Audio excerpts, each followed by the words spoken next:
Good evening and welcome. This is a regular meeting of the Princeton Planning Board on Thursday, September 19th, 2024. Pursuant to Section 13 of the Open Public Meetings Act, adequate notice of the time and place of this meeting has been given by prominently posting the resolution of regularly scheduled meetings of the Planning Board of Princeton for February 2024 through January 2025. A copy was filed with the Clerk of Princeton on January 8th, 2024. Legal notice on the adoption of said resolution was published in the January 12th, 2024 edition of the Princeton Packet. Notice of this meeting also has been posted to the municipal website, princetonnj.gov/calendar. Notice that all regular and special meetings of the Princeton Planning Board will be held electronically via Zoom, was transmitted to the Princeton Packet and the Times, and was filed with the Clerk of Princeton on Tuesday, January 17, 2023. Please note that this meeting is being recorded. During hearings on applications for development, members of the public will have an opportunity to comment and ask questions. Questions may be asked after an applicant's witnesses have testified. Public comment is heard by the board after an applicant's representatives have finished their presentations and have been questioned by board members and staff. Those wishing to comment orally should virtually raise your hand by clicking on the reactions button or the raise hand icon at the bottom of your Zoom screen, or if participating by phone, by pressing *9. Oral comments will be taken in the order in which hands were raised. We ask with respect that members of the public express your views in 3 minutes or less. A countdown clock will be used to help speakers keep track of time, and speakers who exceed 3 minutes will be interrupted. Inappropriate public comment containing obscenity, hate speech, or relating to matters not before the board will be muted. Carrie, will you call the roll, please? Certainly. Mr. Buddeckheimer? Here. Ms. Capizzoli? Here. Mr. Cohen? Mr. McGowan? Here. Ms. Nuka? Here. Mr. O'Donnell? Here. Ms. Perlmutter? Here. Ms. Sachs? Here. Mr. Taylor? Ms. Wilson Anderson? Here. And Mrs. Wilson. Here. We have a quorum. Thank you. Next up, we have announcements. Justin? Yes, Go. I know you have one. Yep. Thank you, Madam Chair, and good evening, members of the board and members of the public. I'm pleased to announce that the open space, recreation, and conservation element of the master plan has been accepted as consistent with Green Acres guidelines by the State Department of Environmental Protection. This is a prerequisite for state Green Acres open space funding and had previously lapsed in 2021, though the DEP gave us extensions while we were working on the master plan. So we were still able to get that funding, but we knew it was going to end if we didn't update the master plan. There was never really any concern about not getting this consistency, as we intentionally created the open space element to be in compliance with Green Acres requirements. We just needed all the approved minutes of the hearings to send into the state, and the final ones were adopted by the planning board at your last meeting. So the Green Acres certification is valid now until 2033.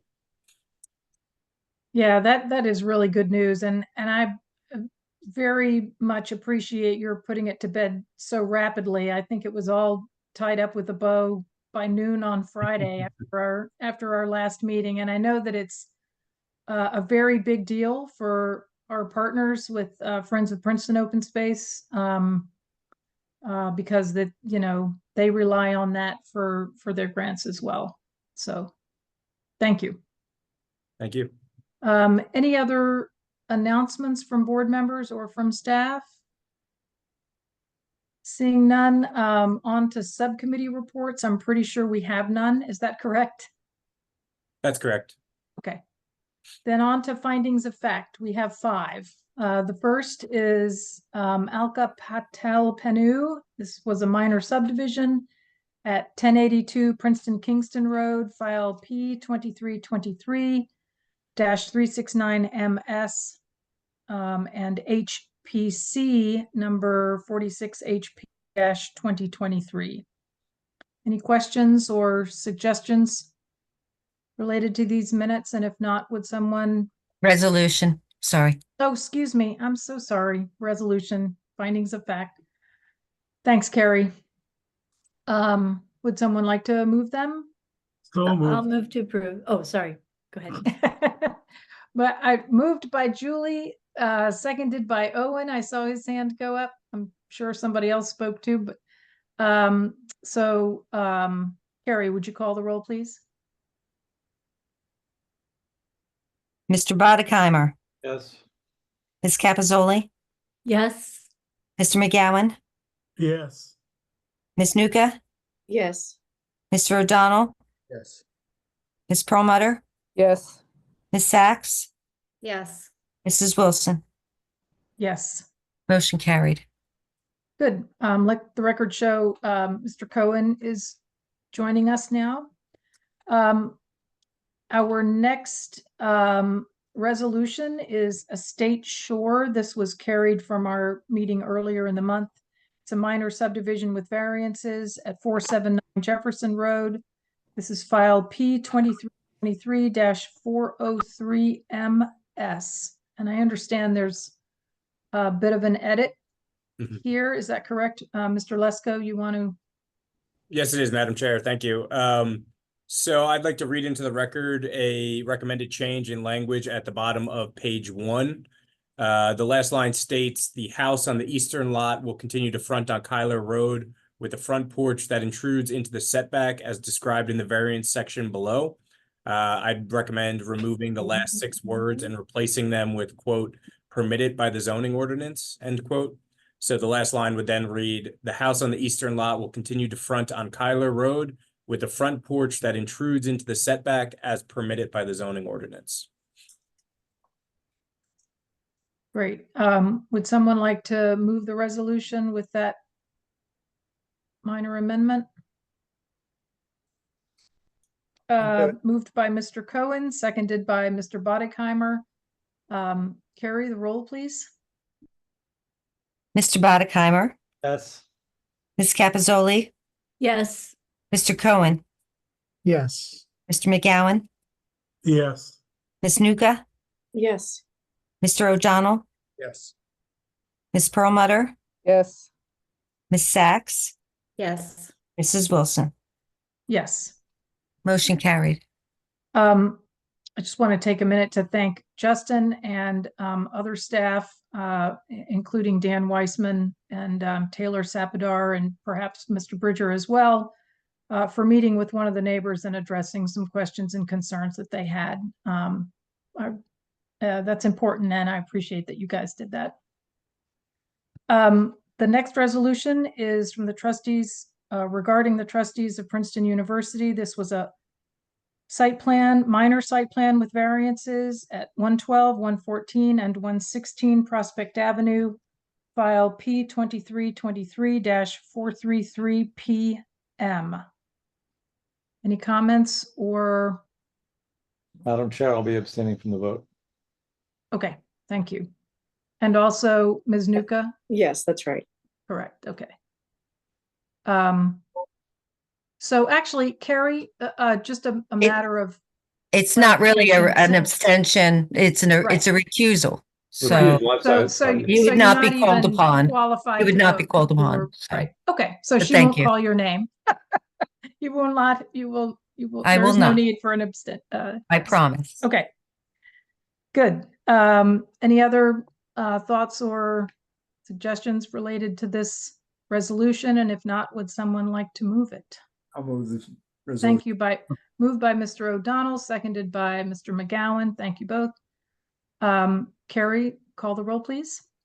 Ms. Capizoli, Yes. Mr. Cohen, Yes.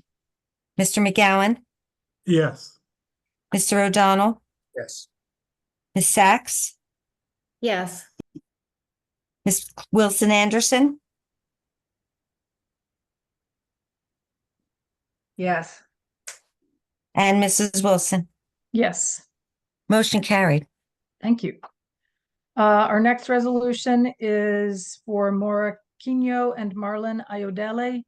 This was a minor subdivision and site plan with variances at 469 Ewing Street, block 7202, lot 13. File number P 2322-255MS, PM.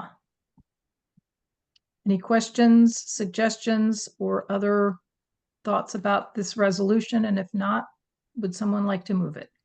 So I'll move moved. it. Moved by Ms. Sachs, seconded by, was that you, Mr. Bodekheimer? It could well have been. Okay. Or it could have been the reverse order. I'm happy either It could way. have been. I'm calling it as I see it. Moved by Ms. Sachs, seconded by Mr. Bodekheimer. Carrie, would you call for the vote, please? Mr. Bodekheimer, Yes.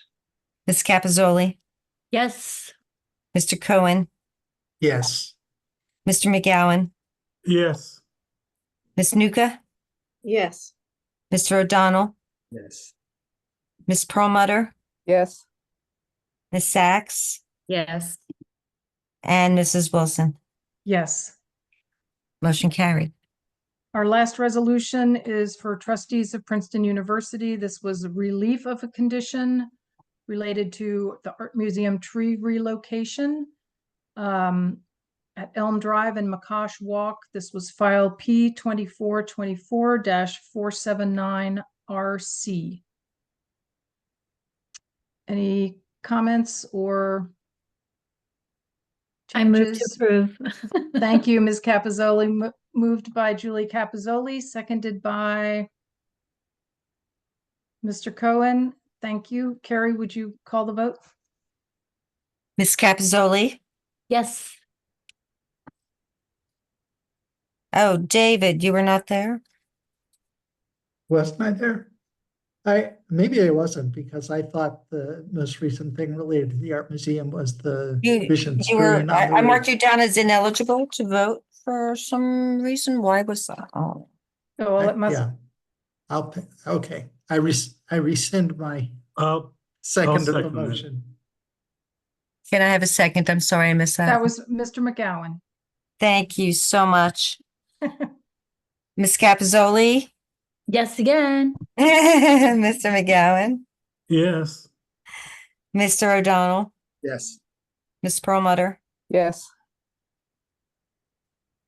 Ms. Wilson Anderson, Yes. Mrs. Wilson. Yes. Motion carried. Thank you.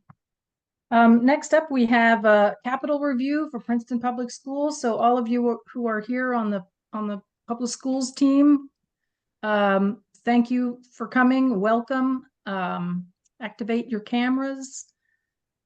Great to see everybody.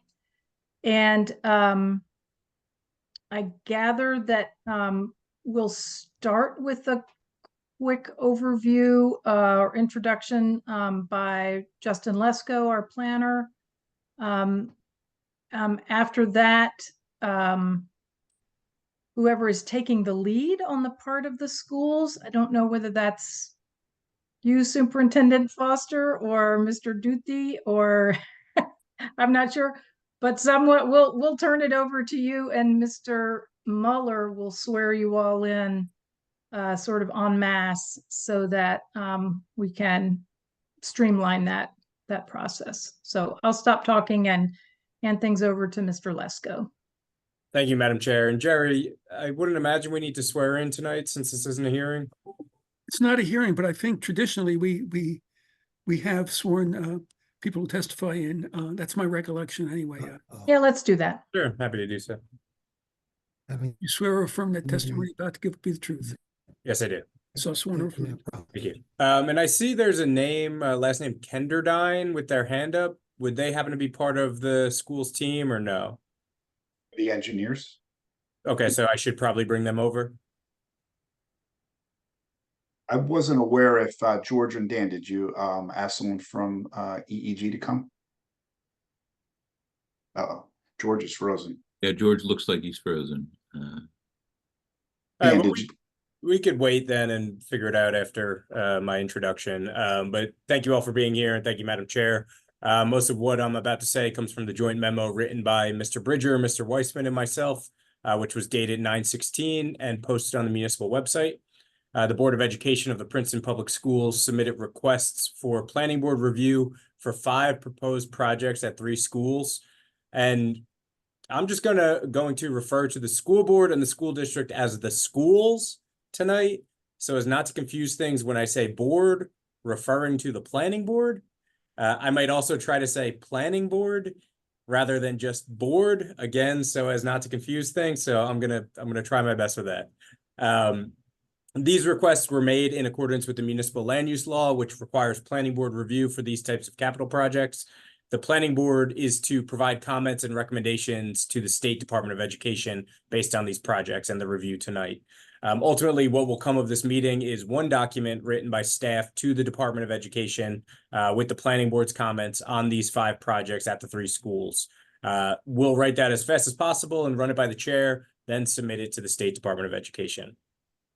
Under our municipal ordinance, the schools will be required to come back at a later date for conditional use approval on these projects, as the 3 schools are in residential zones of the former township. Schools, both public and private, are conditional uses in those zones. You may recall in 2020, when this conditional use approval was sought by the schools and granted by the planning board for a project to add classrooms, a bathroom and storage facility near the football field, and stormwater improvements at Princeton High School. So now moving on to the proposed projects before you this evening, I plan on giving a brief orientation to the sites and an overview of the projects before turning it over to the schools and their professionals to give a presentation with more detail on exactly what they're looking to do. It's very similar to what we normally do here. It just so happens there's 3 in one, essentially, or 5 and 3 sites in one. And I'm probably going to go out of order from my memo here on the sites. I'm mostly going to hold out the minor comments until after the school's presentations, but we'll elaborate on some major concerns that we have with the community park school proposal at this time. So let's begin with the Princeton Middle School. I'd like to share my screen to orient everyone to it. Here is the aerial imagery using the publicly available NJ map from Rowan University. Jerry, do we need to make note exhibits tonight? I think it's probably a good idea. Just as you said earlier, this is not a formal hearing, but I think I think it's a good idea for the record. Okay, do you want to call this PB1 then? Yeah, please. Okay, great. So the middle school is located at 217 Walnut Lane in the R8 residential zone of the former township. It serves grades 6 to 8 in a mostly 2-story building of just under 120,000 square feet on an 11.84 acre lot. Princeton High School is across to the west, and a wooded area of Westminster Choir College is across to the south. A parking lot for this middle school is across from the main school lot to the north, across Geo Ave. But otherwise, most properties in the vicinity are residential. The proposal for the middle school includes 2 additions. One it would be in the rear where a parking lot currently is, and one it would be in front of the current building towards Walnut Lane. Again, this is a brief description, and I expect schools will present more detailed information. So moving again, using the Rowan University NJ parcel map, I guess this would be PB2. We have Littlebrook School. It's located at 39 Magnolia Lane in the R4 residential zone of the former township. It serves grades pre-K to 5 in a 1-story, 59,000 square foot building on a 10.19 acre lot. It's surrounded just about fully by residential properties on all sides. I believe they're all in the R4 and maybe one other residential district that I'm not remembering off the top of my head. The proposal for Littlebrook School contains 2 parts. Like I said before, 5 proposals at 3 schools. The first part includes 2 additions in the rear of the existing school building. The second part includes an expansion of an existing rear parking area by 13 spaces, or an increase of about 21% of the spaces on the site. And then lastly, we have Community Park School. Once again, the NJ parcel map from Rowan University, and this would be PB3. It's located at 372 Witherspoon Street in the R6 residential zone of the former township. And it serves grades pre-K to 5 in a mostly 2-story building of 43,000 square feet on a 7.28 acre lot. Board members are probably familiar with this site from recent applications in the area for the past couple of years. There's a mix of land uses around the school. Across Witherspoon Street, there's that eclectic mix of single-family duplex and multifamily residential properties, mixed-use properties with businesses and residential units, and a religious use, and those are all in the B1 business zone. The former Packet building is to the south at 300 Witherspoon. It's been adaptively reused from its previous vacant state to contain offices, retail, and medical uses. Also to the south is the municipality's Department of Public Works, John Street Annex. It's still there to the south. It contains vehicle and equipment storage, offices, and the Salt Dome. Adjacent to the school, you will find Community Park, with the tennis courts closest to the property line. And to the north of the school is the Community Park pool, as well as the municipal building at 400 Witherspoon Street. So the proposal for Community Park School contains two parts, somewhat similar to the Littlebrook School proposal. The first part includes two additions in the rear of the existing school building, and the second part includes essentially a new parking lot in this green space on Witherspoon Street between the school's driveway and the former Packet building at 300 Witherspoon. Like I said before, we'll hold off on the minor comments for these sites, but at this time, I do want to point out major concerns with the proposal for this new expanded or newly created parking area. For that, I'll switch to the drawings provided by the school. Jerry, would this be PB4 or is it the school? I'm sorry, say again, Justin? Should we label it PB4 or just refer to the schools? Why don't we label it PB4? Okay. So as you can see in this drawing, that new parking area would go in that green space. And cars would enter the parking lot from Witherspoon Street and exit through the Packet building property. And that's not shown on here, but it is shown on the other drawing for the additions. So I'm assuming that's the case. But first off, we're not aware if there's a formal easement agreement with the property owner of 300 Witherspoon to allow for this change, essentially to their property, or if they, know about it at this point. Secondly, the proposal would require the removal of parts of a chain link fence that were required to be installed as the recent minor site plan approval by the board. Multiple parallel parking spaces would need to be removed to let the cars out here. I don't know exactly how many, but as you may recall, the planning board granted parking variances in 2021 when reviewing the 300 Witherspoon application. And parking on site was a large topic of discussion. So that being said, this proposal would require formal site plan approval by the planning board with variances granted. And frankly, I don't know if the board would approve those variances or if staff would support them. The 300 Witherspoon Street building seems to be pretty busy right now with cars coming in and out and parking. Often full there to go to High Tops, to go to the Eye Doctor, Capital Health, Tiger Labs, and Homestead. Sacred Coffee, I believe, is closed right now. I don't know if they're coming back or if that space is going to be filled with something else. But, it's a thankfully busy property right now. Third, it's unclear if adding this parking lot would alleviate the issues at Community Park School that come when parents wait to drop off their kids in the morning or pick them up in the afternoon. Adding an additional curb cut right next to another one and not too far from the two-way access at the Packet building might actually make things worse at pickup and drop off time in terms of queuing. Fourth, the school should demonstrate if there is a need for these 36 additional parking spaces. Like I said before, if the queuing space is needed for pickup and drop off, that would look different than the parking lot that we see tonight with parking on both sides of the drive aisle. Additionally, there are many parking spaces in the area between the Community Park lot, the existing parking at the school, and the 400 Witherspoon Municipal Building.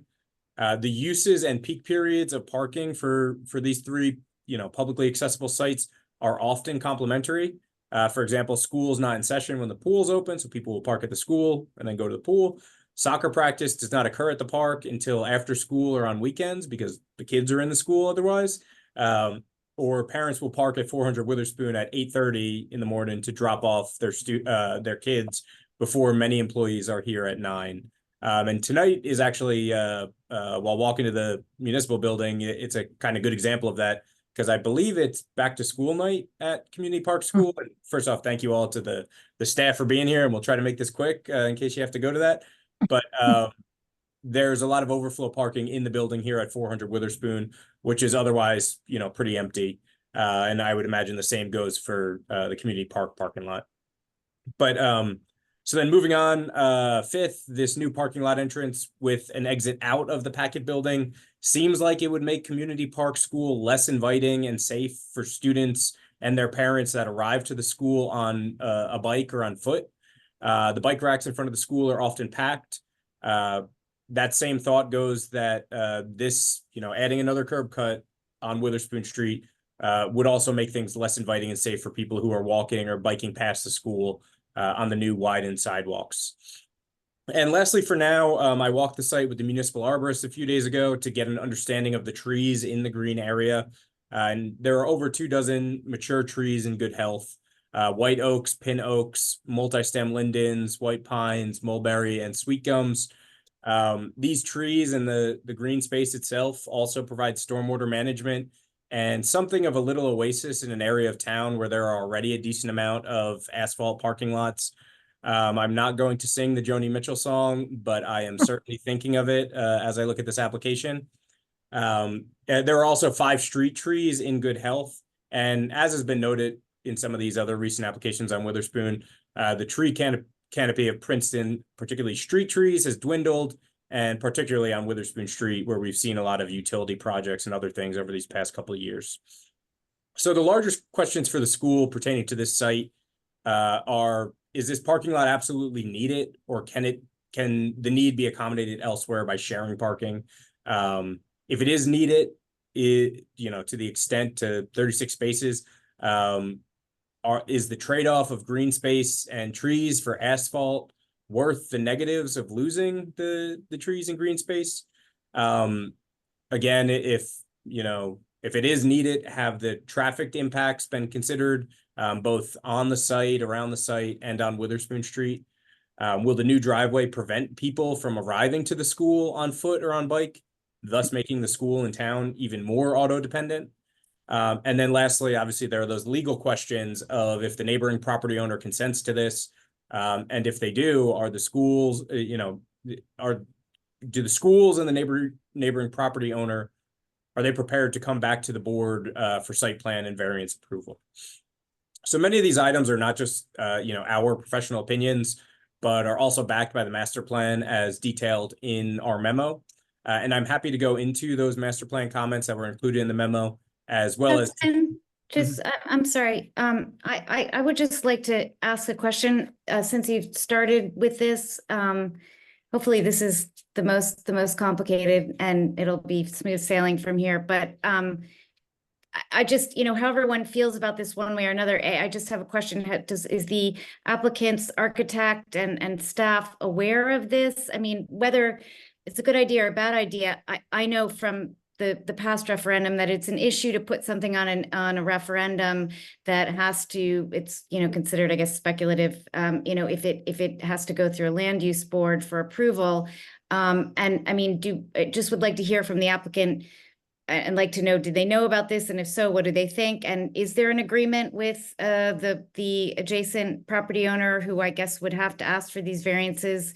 So I mean, before we get into the sort of from a sustainability perspective or whatever, it is, Madam Chair, could we just, well, since this was brought up first, could we hear from the applicant that? Yeah, I first want to hear from Justin, whether he's had any conversations to give a heads up about this. And I mean, I know that the memo, which goes into considerable detail on this particular issue, has been in everybody's hands since Monday. But I hear where you're going, Mia, and I completely agree that it makes sense to hear, on the front end, what the schools have to say. Justin, do you want to say anything first? Sure, certainly. We met with the schools in early to mid-July to discuss these ideas. I don't remember, the focus wasn't on this one too much. It was almost kind of like, yeah, we might do this. But at the time, we brought up some of the issues that we foresaw. we have, spoken professional to professional since then. And, kind of been told to, for the board to give their comments to the Department of Ed. So that's where we are now. There's a ticking clock once we receive the files. And there's not really a completeness review like with other applications. So, we can and have told them about these concerns, but there's no, hey, you can't come to us with that. Yeah. Okay. And so who would like to take the lead on addressing this from the schools on behalf of the schools? George? Mr.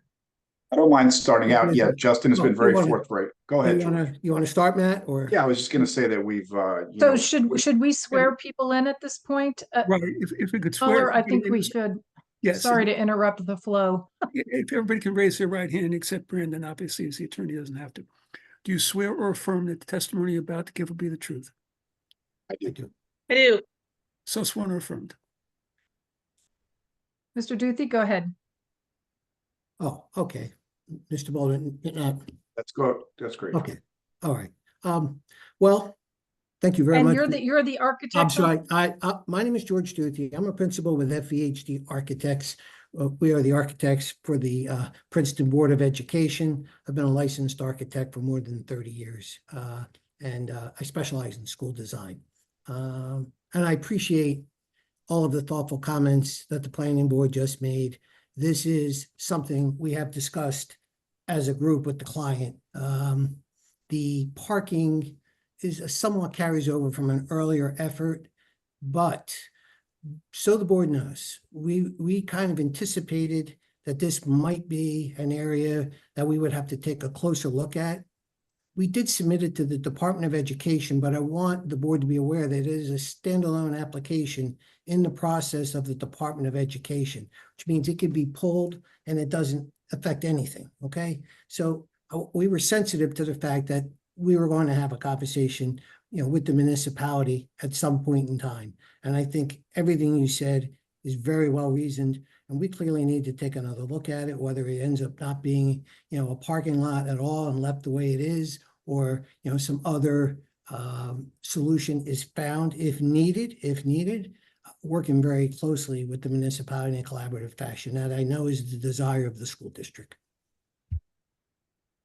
Thank you for that. And your mention of the State Board of Ed Department of Ed reminded me that of course they have ultimate jurisdiction here to a point, but not when it comes to the approvals that the schools would have to get for this particular piece of the project because of the variances and et cetera. So but with that understanding, I think that it would really be helpful for Justin or Jerry or both of you to make clear to the board, our planning board, the distinction between a courtesy review, which is what we are doing tonight, and a more typical review of an application with a site plan, which is later in the process, because I want to just make sure that everybody is straight on that. And if planning board members have questions, that they Madam Chair, can pose them. For that, I'm sorry, but for that explanation, could I just wanted to respond to Mr. Duthie's comments, and I think that Mr. Bolden also was gonna make some comments, and I'd like to let him finish. But also, Mr. Duthie, I understand what you're saying, that you want to hear from us, and this is not like you have a ticking clock on this referendum. There's no time to spare. And if you're this is like, I just want to reiterate, if you're a big part of one of the key parts of your referendum relies on a private property owner who has not been informed agreeing to get approval from another land use board, and you haven't sufficiently discussed this with your client, I think we have a problem. It doesn't matter, like, you said you were aware that you wanted to discuss this with us. This is not really with us. This is with you and your client. And I am, cognizant again of the previous referendum where the architect on one site did not adequately inform the school board about the zoning, about a D variance that would have needed to take place. And I would hate to see that history repeat itself in that way. I think we all, fared worse because of that situation before. So I just would like to know, what is the situation? This is not really about our opinion. It's like, what is your plan? The Board of Ed, the State Board of Ed does not, Department of Education does not have the authority to require a private property owner to give an easement or to go, to agree to that. So I'm just wondering, like, why is this even, why is this even coming to us in this form? Just let me jump in real quick, if Yeah. you will, Council Chair. The one of the Yes, and just for the records and for the minutes, your Matthew. Matt Bolden, I'm the business administrator and board secretary you. for the Princeton Board of Education. Perfect. We in order to potentially do something, we have to submit to the DOE. So, and they have to opine on whether we can get state aid and give us preliminary and final eligibility letters. So, in that sense, we had to submit ahead of time, and also at the same time, we have a fiduciary duty not to expend funds immediately on such things, that would be needed to get these approvals for the parking lot. And it's also a separate part of the project, a very small piece of the overall referendum, which we knew would be, fraught with issues such as this. So. And just to chime in, it was a intentional decision to submit these as 5 separate projects, and that rather than the parking and the building additions at Community Park being submitted as one project, so to speak, they were separated, or bifurcated intentionally, in the same with Littlebrook, just so that they could be discussed separately. And this is, excuse me, Mr. Croker, on attorney on behalf of the schools, speaking, right? Oh, I didn't know what the procedure was. If you wanted me to. No, I mean, typically this is a sort of unusual freewheeling conversation, but it's an important one to have. And I'm not trying to, this is not a smackdown at all. I just want to make sure that for all the reasons related to minutes and stuff, everyone's identified and that the board knows, who's speaking. But with the understanding that these are 5 separate projects, if the board, I see your hand, Mr. Cohen, I'll call on you just a second. If the board takes to heart the planning board's not only strong concerns from a design perspective, but the hurdles that the schools will need to get past in order to get permission from neighbors and et cetera, is this something that you think you're likely to move forward with as part of the referendum? Or I guess I'm trying to cut to the chase. I think the question is the CP, because CP is a really critical part, as we all know. It is, the community needs for us to do what we need to do at Community Park School. So is the rest of this, apart from this parking thing, could the rest of it basically, how critical is this little parking piece to the overall? That I think is the real question. Yeah, I think Mr. Lesko did a nice job of explaining the other 2 areas that are used quite readily is, your lot there behind the town building, and then also the lot behind CP South. So that's typically what happens now, where there's a little bit of a parking shortage. But we felt it was, important to leave open all potential avenues, as we entered this. Oh, I'm sorry, but I'm just wondering, if you wouldn't have to resubmit to the state if you were to remove part of it wouldn't delay your progress in any way. Correct. Oh, Okay. That's good to know. Okay, great. Okay. Yeah. Very helpful. Thank We you. did it that way. We did it that way on purpose. Got it. Mr. Virtue of Cohen? submitting. We're Yeah. not required to go through with the project, but we're here. This is one of the steps along the way. We did see the feedback in the memo, and I think we're committed to take a further look at it. And And just we understand it's the Board of Education's decision whether to, whether and which projects to move forward with ultimately. We get that. Mr. Cohen? I just had an additional question related to process for this. I guess this is a question for Mr. Croker, but say you did want to go ahead with this parking lot and leave it in the referendum. What is the path forward for you from this point in terms of getting the easement agreement, in terms of getting the land use approvals? To Ms. Sachs's point, can this be on the referendum if there is not an approval in place at the time of the referendum? Or is that okay for it to be part of the referendum with approvals pending? And David, just to add to that, they need to get conditional use approval as well. And they have not applied for it yet, I don't think. Justin, am I correct? No, No. then I can be Does- like that as well. We understand. We're here tonight just concerning capital improvement reviews under 40:55D 31A of the municipal land use law. We totally understand we have to come back before you for conditional use approval. So we have made the decision to bifurcate the application, and that was for financial reasons. Essentially, we want to make sure we come back before you after a referendum has passed, before expending substantial funds to have additional plans and all the additional legwork that will go into that. But we're So you're saying that it is okay to go ahead, including this parking lot in the referendum, even though approvals have not been obtained for it, the Well, variance approvals.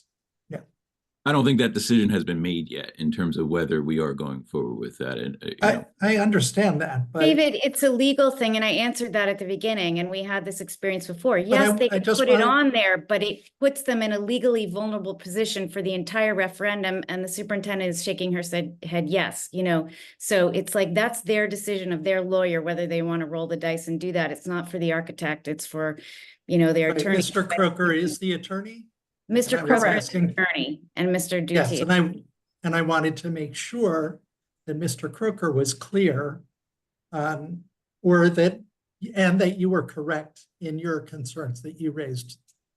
Since you're not an attorney, I wanted to hear from the school's attorney to make sure that your concern was a legitimate one, that in fact it's improper to have Thank you this for in the second guessing me, referendum. David, I appreciate it.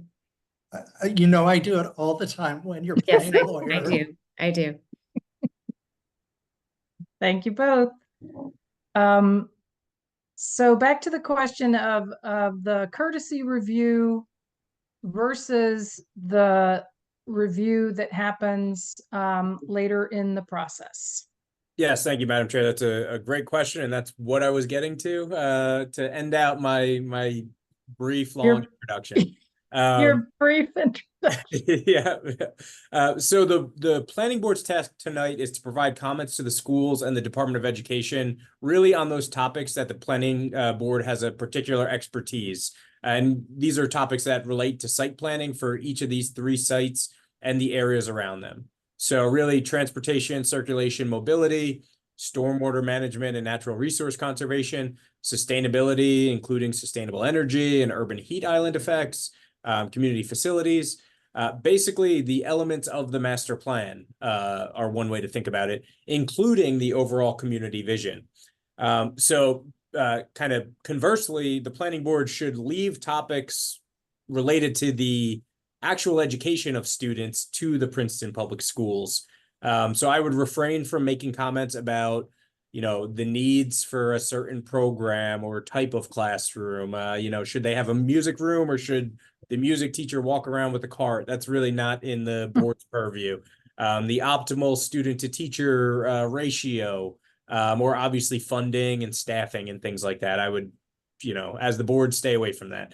The only caveat I will say to that is that the planning board just did not get a chance to review the long-range facilities plan that was approved by the Department of Education in late August. So I think it's fair for the planning board to ask the schools about bigger picture, long-range facilities planning type questions. So I hope that answered it. That would be my introduction. Obviously, there's much more in the memo after we hear about each of the individual plans. So I would turn it back over to you, Madam Chair, or to the schools if there are no further questions at this time. Mr. Bridger and Mr. Weissman are also here for questions on their specialties in our report, as is Mr. Mueller for the legal and procedural questions that I'm sure will come up. Yeah, and I just want to, just for clarity, the board received the long-range facilities plan by way of a link on the first page of your memo, Mr. Lesko.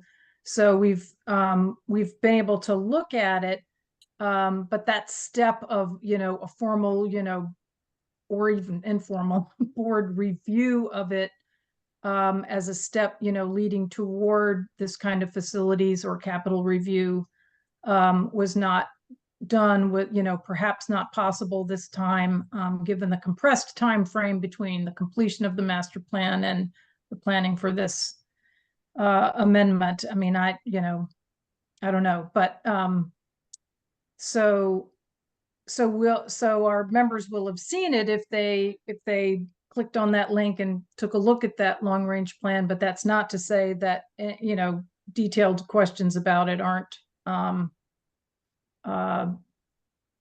permitted or may not be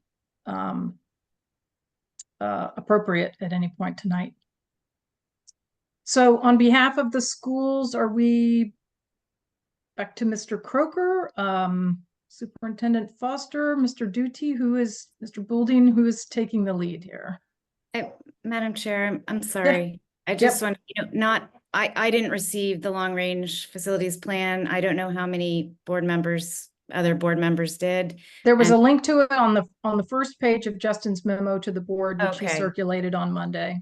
Okay, so my bad, but I don't know that we've all read it. And I just, to my other point that, the schools do have a tight timeline and they are here for us to review these specific plans.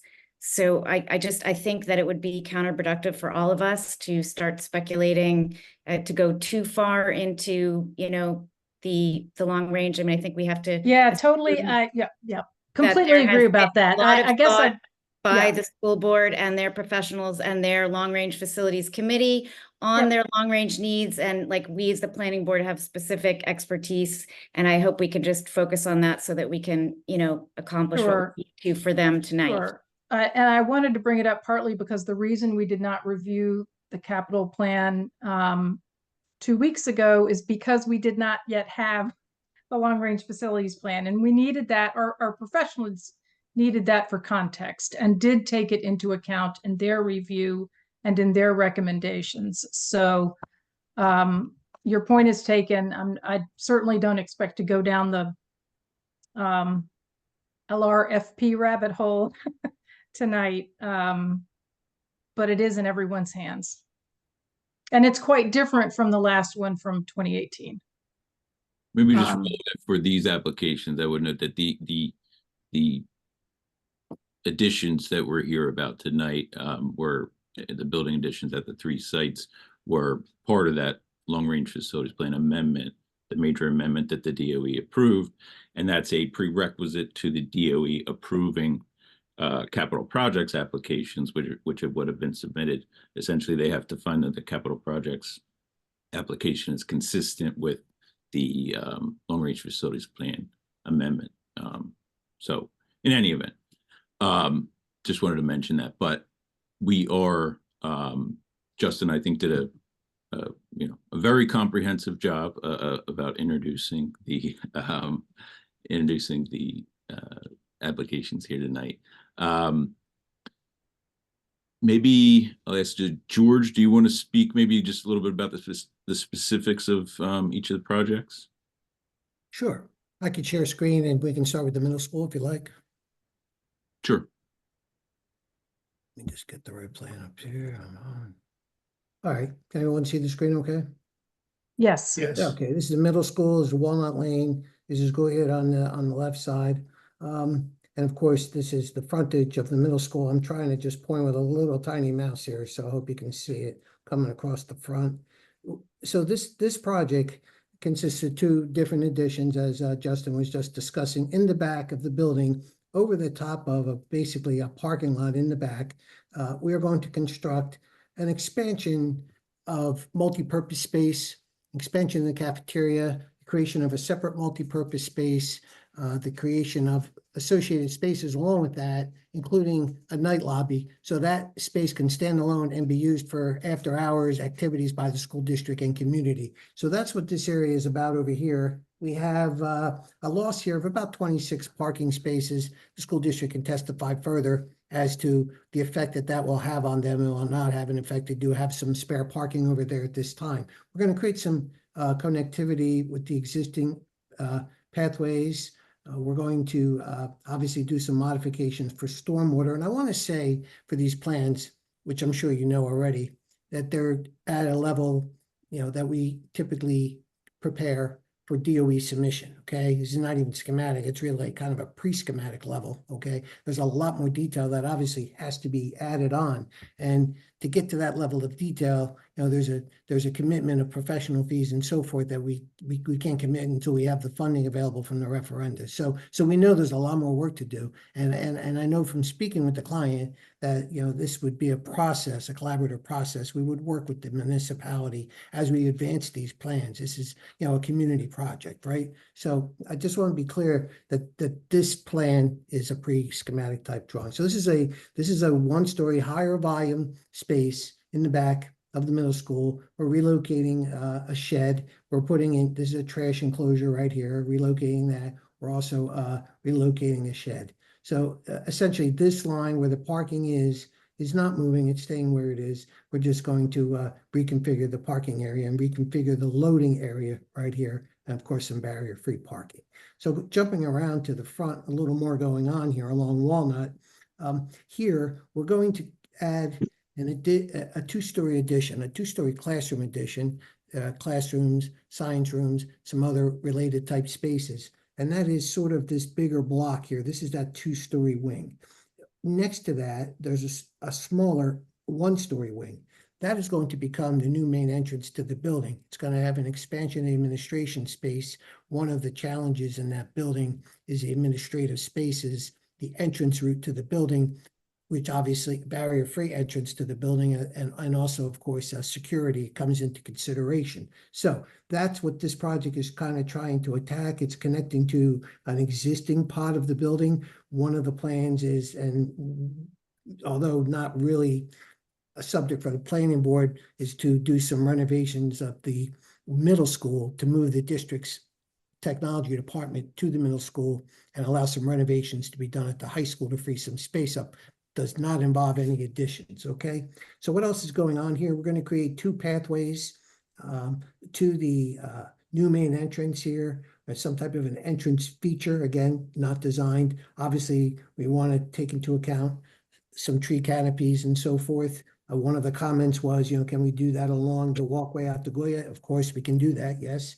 We're envisioning some type of a stormwater management feature here in the front of the building.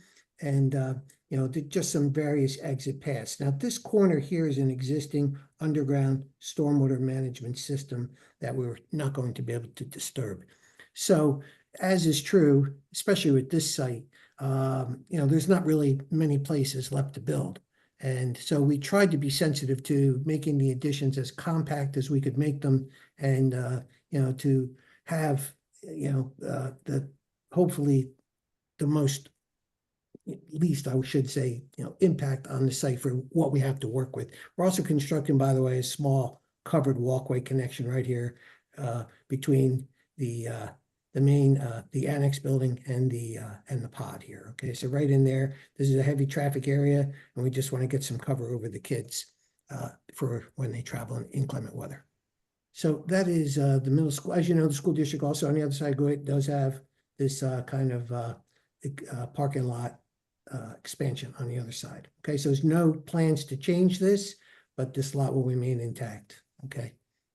And that's the plan for the middle school. Thank you, George. Let me interject about process, or let me ask Mr. Mueller. I know you were marking exhibits. I don't know. This was the application that was submitted for the middle school. I don't know if you wanted to mark this or needed to. Yeah, thank you for raising that. I think it's a good idea. However you want to handle it is fine. I just didn't know. Yeah. What the- Yeah, why don't we mark it as A1? So Middle as a school. general, Go ahead. I'm sorry. Go ahead, Jerry. I'm sorry. I was going to describe it as a middle school kind of pre-concept plan, but how would you Yeah. describe it, George? Fine.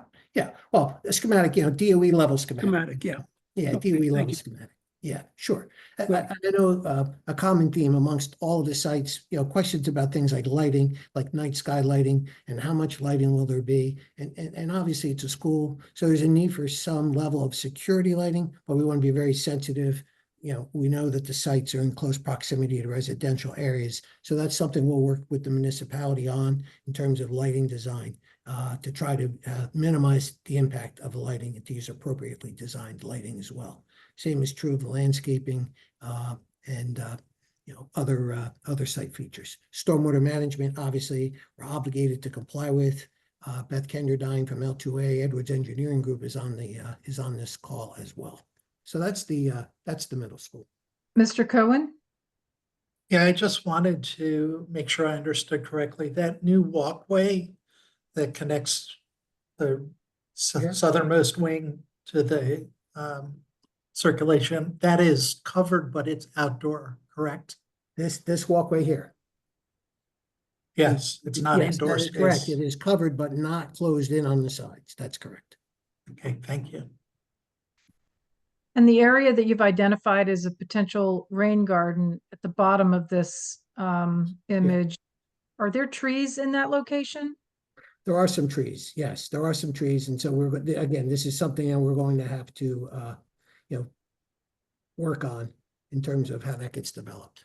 Yeah, I mean, never a good idea to remove mature trees to create a stormwater feature.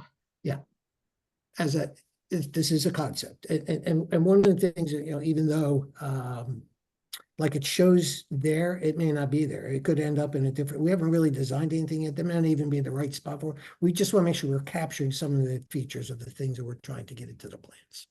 And you might consider permeable pavement since the Sure. site is so tight, as you pointed out. Sure. Yeah, absolutely. Concrete and asphalt, sure. Yep. Mhm. We will likely have to use some of that to meet the requirements anyway for stormwater management. All right, so that's the middle school.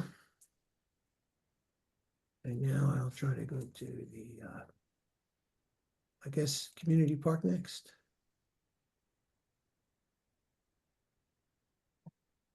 So that was the existing plan, but let me bring up the new plan. So I asked Mr. Miller, I guess that would be A2? Yes. Okay, sure. So I'll just kind of slide that little parking lot right out of there. So here, a community park, you can see again, and the work here is in the back of the site, primarily in the back of the site. An area that right now there's a large open courtyard there at this time. And again, is to do sort of an infill type of construction, create some connectivity. So here we have a one-story, again, volume space, mostly a volume space. There's a library expansion. There's a new gymnasium. We're going to convert the existing gymnasium into a library and music space. So we're going to create a appropriately sized gymnasium for Community Park School. We're going to connect one side of the building to the other side of the building. That's going to kind of create this enclosed courtyard, which we're going to envision as a nice outdoor learning type environment, nicely landscaped. That's what we're envisioning.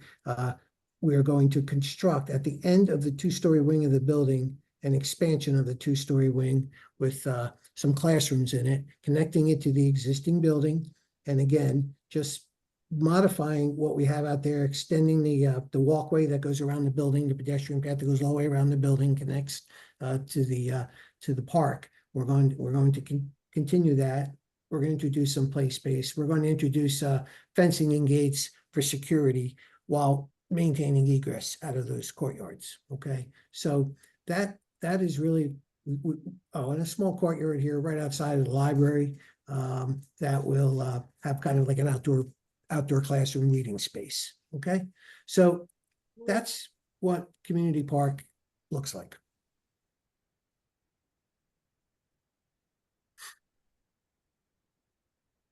Quick questions for Mr. Cohen?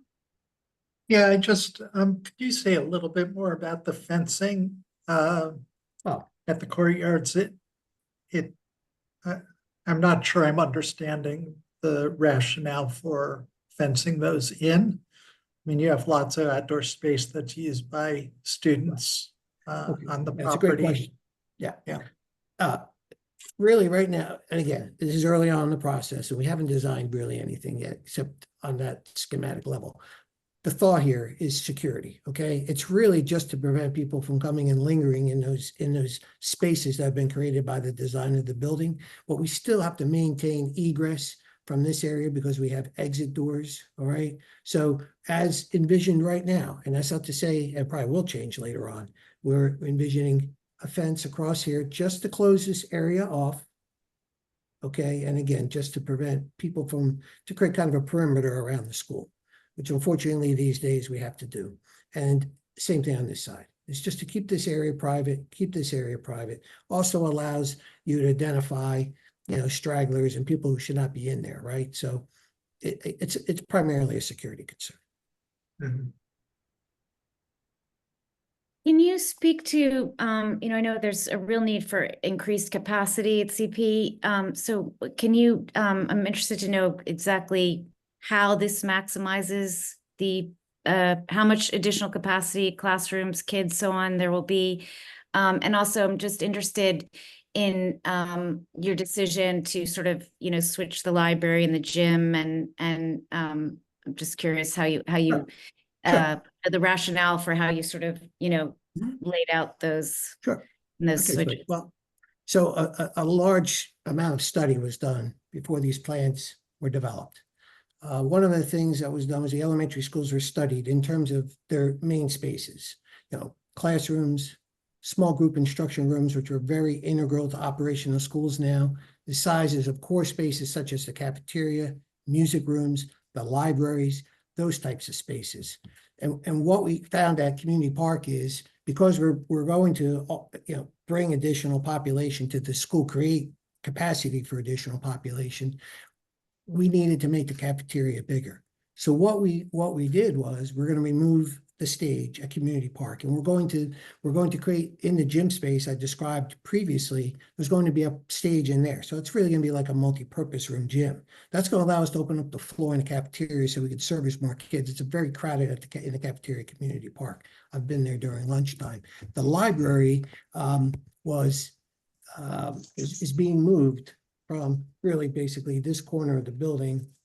And again, to create parity, we're moving it to half of the gym, half of the existing gym. We're also creating a small little addition, but we needed to create an additional music space as well. So part of the existing gym will become that nice high volume music space.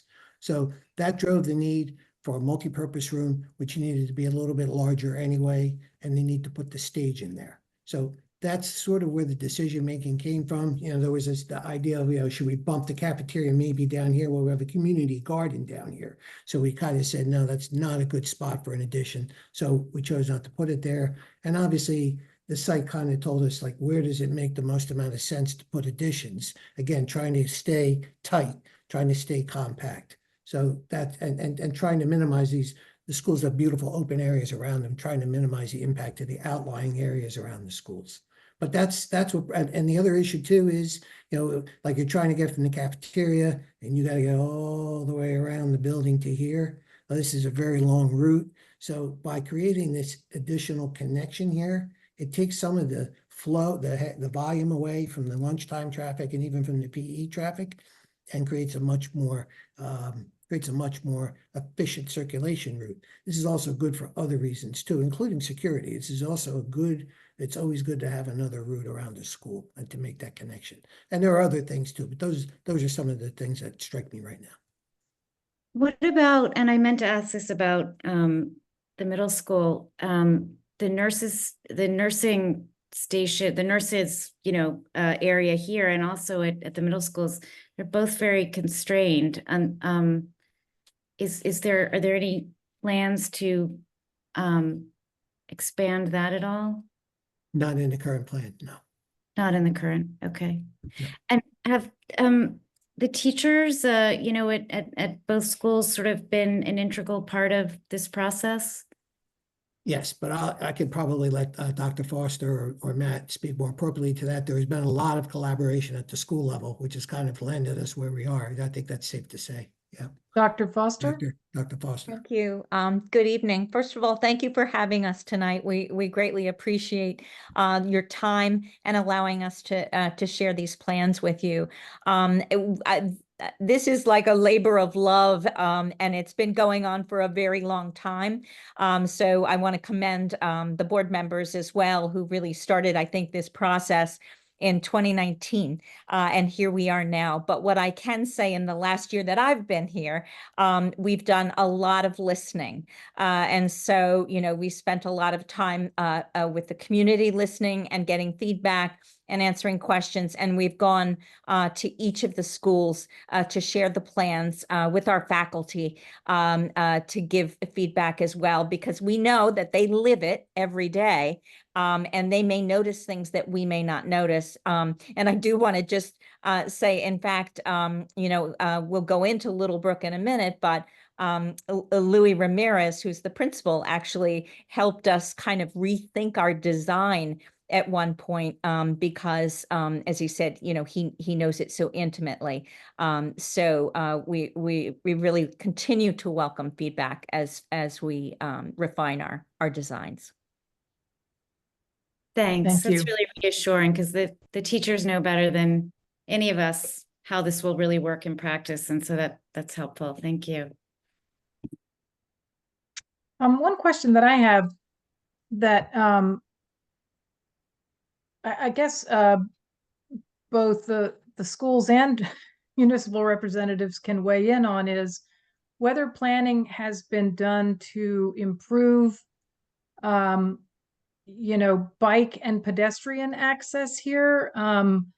I have on a number of occasions been walking along around when, in the afternoon, mid-afternoon when school's out. And I tell you, it is a very chaotic situation on Witherspoon Street right there. I know drop off in the morning is probably a whole nother animal, and I'm not usually out for that. But so I'm just thinking about, in addition to exploring the shared parking, as Mr. Lesko mentioned, whether there are thoughts about better accommodating kids who may arrive by bike or on foot, both for capacity and safety of those people who would rather not be dropped off in a car, or whose parents want to make sure that their kids are safe walking or biking. Any thoughts about that? Actually, we always encourage our families to ride and bike, but I'm not sure we're quite at that stage where we've been able to substantially improve that.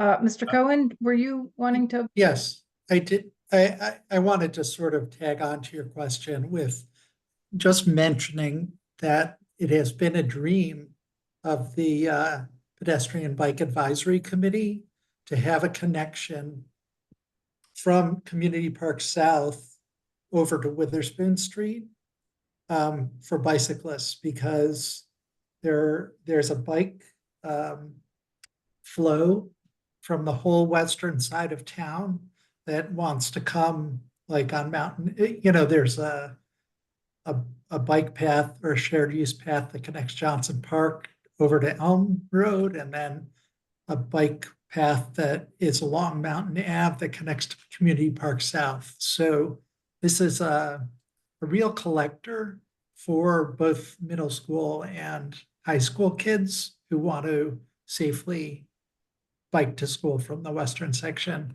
But there's this missing link.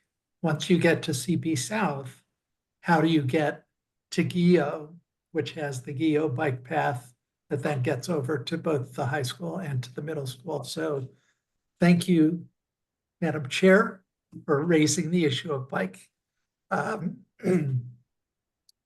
facilities. And I just wanted to mention this so that the folks from the schools are aware that it's something that has been in the minds, certainly of the bicycle advocacy community in town for many years. We wish it had been done at the time that the school was redesigned. I don't know how long that is, 10 years ago now, but I would hate to see another big project happen at CP without looking seriously at the possibility of making that connection. Yeah, it does. It seems like a golden opportunity and really needs to be seized. Mr. Lesko? Yes, thank you, Madam Chair. I wanted to answer your question a little on the municipal side. Now that we're actually seeing the improvements for the Witherspoon Phase 3 project that are in this area. Obviously, the sidewalks on the school side are now 8 feet wide. You probably could have 2 bikes going in each direction, or bikes and people, working together and not feeling like you're going to get run over. And we're starting to see the raised crosswalks that are crossing Witherspoon, at least in temporary fashion right now. They're not perfect, but those will also slow the cars down so people actually honor the 20-mile-an-hour speed limit. But one thing I would mention is we could also, within the comments to the schools, mention obviously bike and pedestrian infrastructure, but also kind of replicating some of the things that we've done even here at the municipal building, like raised crosswalks across the driveway, or increasing the number of bike racks. Yeah. And those speed humps might not be perfect, but they are way better than nothing. And I hope that in the final analysis, the speed humps in the immediate vicinity of the school, like those 2 temporary ones are now, are a lot more like humps than the ones further south on Witherspoon, which are barely that's beside the point here tonight, I know. So sorry for that digression. Mr. Cohen? Yeah, and I just wanted to, again, Justin mentioned this in his memo, but the extra driveways crossing that sidewalk are a real safety. Every time you have a driveway crossing heavily trafficked sidewalk, it's just begging for car pedestrian conflicts.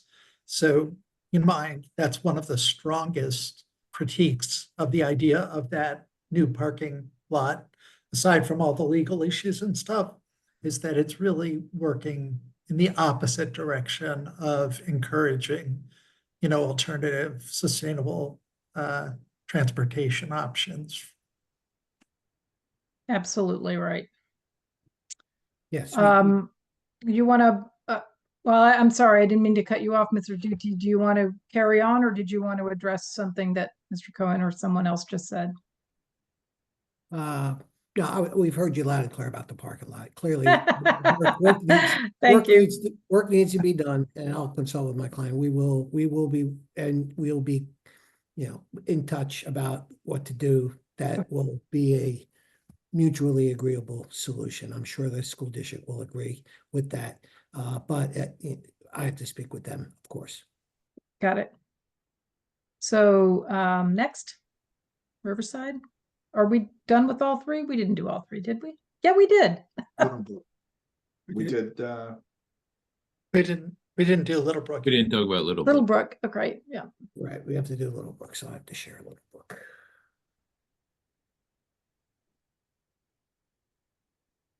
Okay.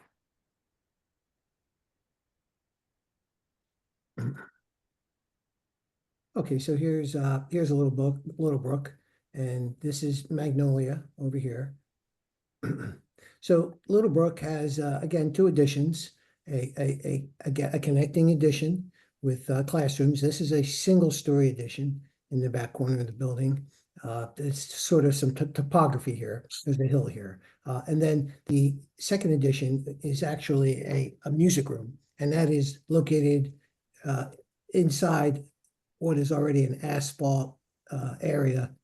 And we'll be taking some of that to build this a small addition. And that will be off the back hallway adjacent to the gym that will have music space inside of it. Again, we'll have pre-K, K classrooms in this addition, along with new bathrooms, faculty bathrooms, some connectivity, and we'll be constructing a new playground as well. There'll be, again, some outdoor enhancements that'll be done to play space as part of all of these projects, and to the enclosed courtyards as well. So that's what Little Brook looks like, with two connections here, again, one by the gym and one essentially at the end of the main classroom wing. Well, the rear main classroom wing.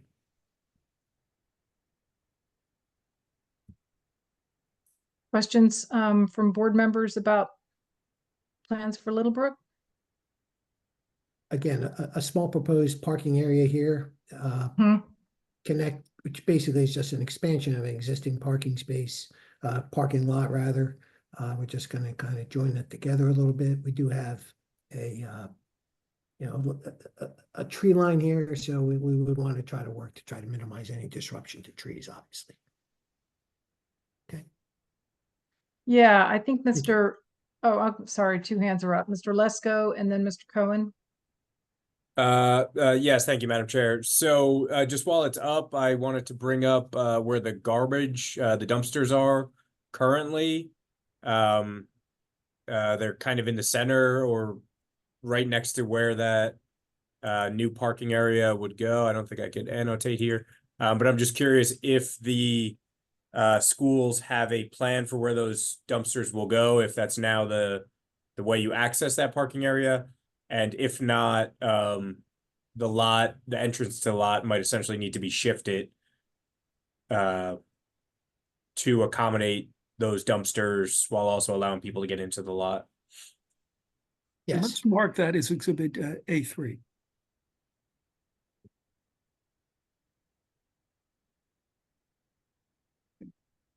Thanks, Sorry, Chair.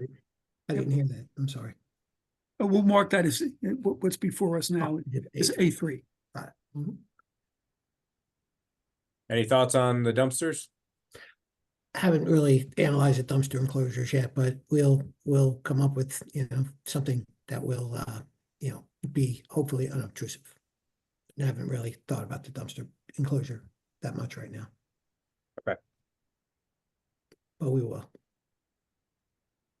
Thank you. Mr. Cohen? Yeah, I wanted to ask a little bit more detail in terms of the added parking. I know we didn't really look at the parking for CP, but from reading Justin's memo, I got the sense that Little Brick School is actually larger than Community Park School, even after the additions, and that there is the total amount of parking at Little Brook with this addition is actually less than the total amount of parking at CP. I think at CP it was in the mid-80s, 51 spots plus 35 or 36. Here, I think it was 60 some plus the 13, so it was in the low 70s. And I'm not sure where the parking counts are coming from if the larger school requires less parking. And so if you could talk a little bit about that for both schools. Well, the parking at Little Brook, they do use some street parking on the front of Magnolia when that's needed for overflow. And all four elementaries are pretty tight on parking. CP obviously has the two adjacent lots that are used as overflow. Johnson Park, if you've been out there down Johnson Road, gets backed up very far with cars. Little Brook is very tight on parking. You know, we're going to do more study of that prior to issuing a question on that. But all four, we've had complaints at all four elementary schools from time to time about the amount of parking. So you're not using any square foot standard or number of classroom standard. It's just the fact that you get complaints. And I'm still not clear how quantitatively there was, you know, you've decided how many to add at each spot.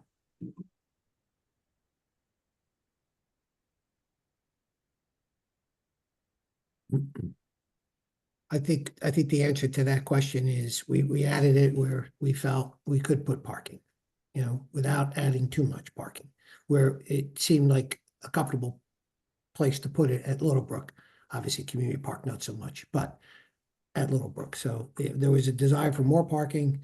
Then the question was, how much parking can we do and where can we do it? And that seemed like a reasonable place to put it. And that's what we ended up with. It wasn't really based on a count. It's just based on the need for more parking and where could it go. Okay. Mr. Bodekheimer? Yeah, thanks very much. I just wanted to echo Councilman Cohen's, you know, request for a little bit better information about the demand for parking. That does seem a little bit like it seems very anecdotal. So what I want to press on is, you said we have received complaints about parking. Can you please be specific about what the complaints are, from whom, what user groups, at what times? Are we talking about back to school nights? Are we talking about for dropping off kids, you know, in the morning? Are we talking about teachers? Are we, what complaints have been received about parking? What problem are you trying to solve? It's not back to school night, I can assure you that. It's okay. But the community would always appreciate taking parking off the street. Riverside is also a nice wide street, a little bit wider than Magnolia, I believe. So, you know, we haven't done a quantitative parking study. So. Okay, I mean, I'll just say that it is a nice wide street. I live in the Littlebrook neighborhood. I walk frequently along the sidewalks with my dog, all different types of day. You know, cars can, you know, it concerns me when I hear a car up the street, because a lot of times when there are no cars on the street, they speed. There are obviously a lot of kids in this community. I observe the speeds at which people drive along Rolling Mead, when there are kids on bikes, when there are kids on the sidewalks, and it is a constant source of amazement to me that people will drive at the speeds they do when there are small children around. I just feel like that's, you know, taking spaces, you know, taking cars off the street, which is something that actually makes the street a little bit harder to speed on. It's a little bit of impedance. You know, I'm not sure I'm seeing that. We certainly echo your concerns on speeding. And then I guess I just also wanted to, you know, this is something that's not really, you know, this may not be germane directly to this capital plan, but I mean, I just do want to harken back to some of the conversations that we've had as part of the master planning program, about the large number of people who commute into Princeton every day. And I imagine that a very, very large fraction of the teachers and staff in PBS are, you know, basically only have one choice. You know, I don't know whether it's 70 or 80 or 90% of your employees, but you know, just something to keep in mind as part of at least the long range master plan. Again, I'm emphasizing, I know this is not necessarily germane to the specific parking questions at CP and at Littlebrook, but you know, any initiatives that the schools could become could back. And I don't know what the range of options are available to the schools, but to make it possible for staff and employees to live in Princeton, so they have the option of getting to and from schools without needing to drive, with lower impacts on the community overall by reducing the amount of driving into the community, which is something that everyone in the community finds as a burden, and you know, would lessen the need to use the limited space on the school properties for parking, which is, you know, that's just a thought. Mm-hmm. Thanks, Nat.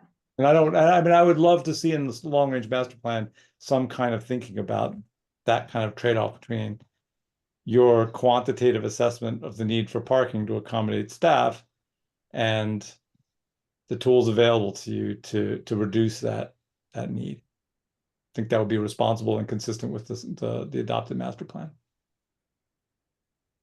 And I'd like to think too that some of the housing that's recently completed and under construction might be attractive to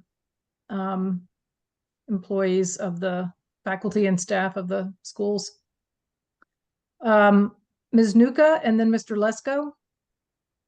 If you were finished, Mr. Bottingheimer, I'm sorry, I didn't mean to. You're done? Okay. Pallavi? Thank you. I just wanted to, echo my agreement with the comments of the two previous board members, Mr. Bottingheimer and Mr. Cohen. I think more careful consideration of parking needs and how people are commuting to the schools is really called for here. There's no reason to just add more parking if we don't really need it, if there are other solutions. The Head and Bike Advisory Committee, I believe, did a survey a few years ago of how students were commuting to the high school. And I think they would probably be happy to work with the school district to implement a similar kind of survey at the middle school and elementary schools. I also want to add, there is a desperate need for additional bike parking at the middle school, a community park at Littlebrook. I'm a former Littlebrook parent. I have children at the middle school and high school now. The bike racks, the existing bike racks are just not sufficient. And so students are leaving bikes kind of along the green spaces or on sidewalks, not on the rack. And so just expanding the bike racks would be extremely helpful. And that might be something to consider as part of the plan. And then I have one question. With regard to the pre-K enrollment, I'm just wondering which site those students will be at, if I'm allowed to ask that, and whether that will require any other special considerations that are reflected here in the plan. Whether it's, different pickup drop-off times or different play areas and things like that. Well, I mean, with our pre-K program that we've been able to grow with the assistance of the state, of course, we have two different pre-K programs. Of course, we have self-contained pre-K, which is required. So we're required to educate those students from the age of 3 if they present a need. And we're leveraging outside resources to house because of some of the capacity constraints. So we're really leveraging our community partners. So these plans don't necessitate increased amounts of the state-funded pre-K program.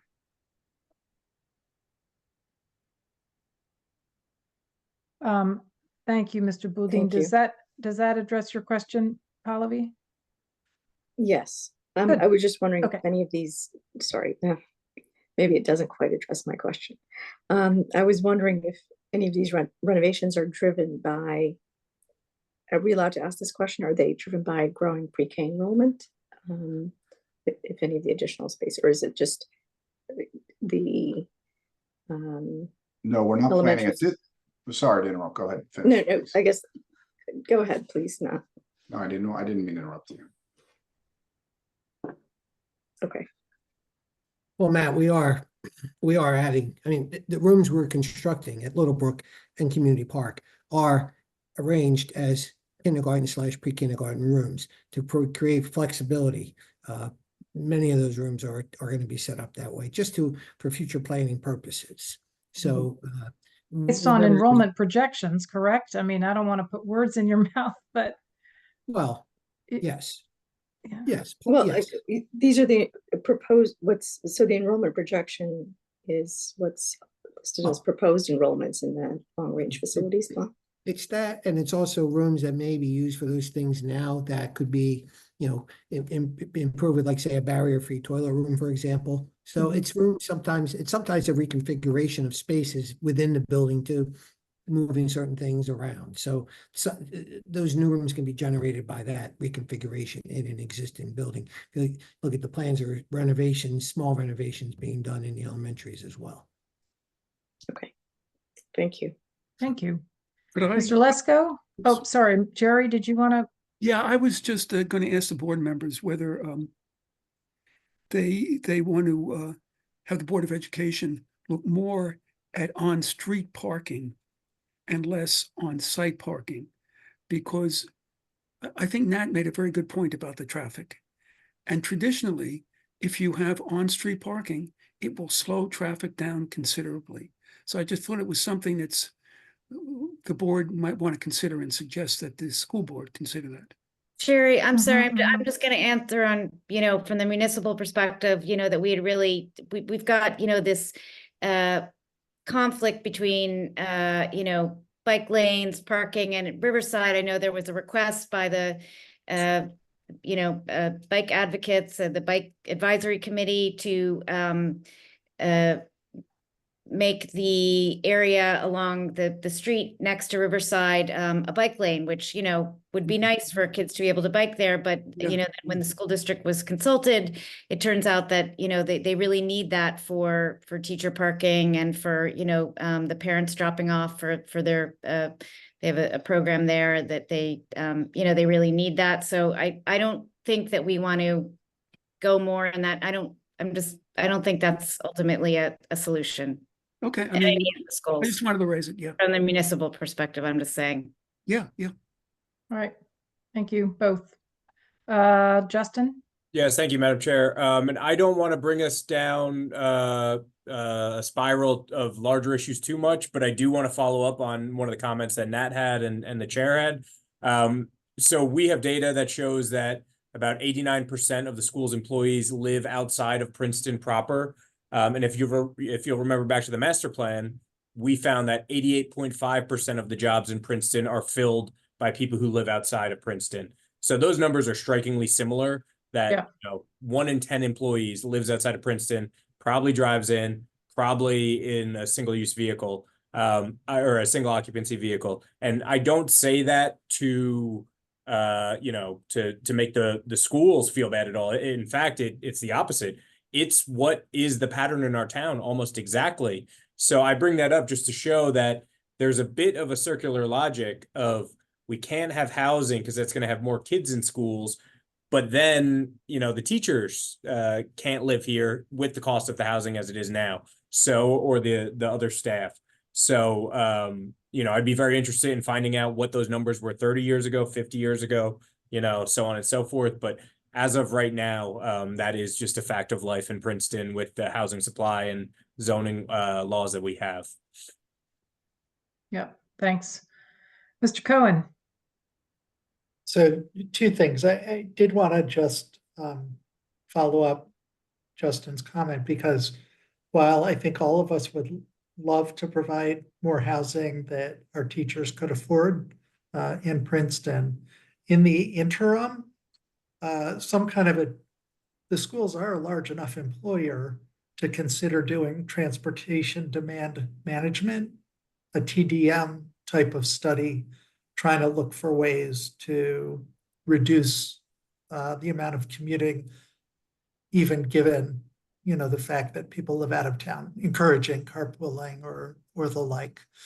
So I know the university has a very robust transportation demand management, and the municipality should also have transportation demand management. We should lead by example. But I just want to mention that is something specifically to, to help solve some of this issue, given the fact that so many employees live out of town. Mhm. That's number one. And then I have a teeny tiny little comment about the building plan at Community Park. If George, you could reshare the plan. It relates to those courtyards and the fences. And